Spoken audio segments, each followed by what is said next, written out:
Pak Umardin Lubis. Ketika terjadi suatu konflik, ternyata kita tidak bisa memuaskan semua orang. Maka dalam Islam diajarkan, kita memang tidak bisa memuaskan semua orang.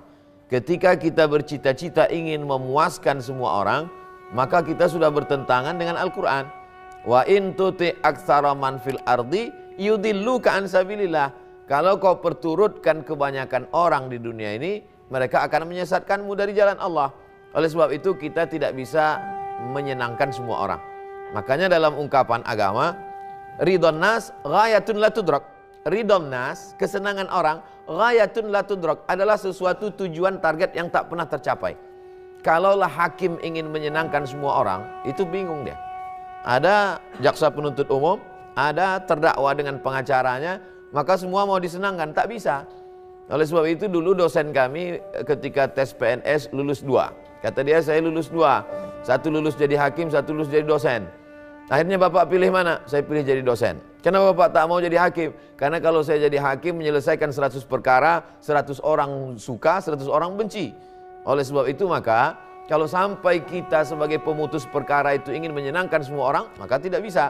Oleh sebab itu apa yang kita lakukan? Al-Hakim, seorang pemutus. Kalau di perusahaan dia mungkin pemimpin, direktur. Kalau di negara mungkin dia dari mulai presiden sampai RT RW. Maka saat itu dia diamanahkan untuk memutuskan suatu perkara. Idza jtahada, kalau dia sudah berusaha dengan segala pandangan zahir dan batin, mengetahui secara aspeknya secara keseluruhan total. Lalu kemudian dia berusaha. Al-Hakim, seorang hakim pemutus perkara. Idza jtahada, kalau dia sudah berusaha. Fa asaba, tepat keputusannya, lahu ajrani, dia dapat 2 pahala.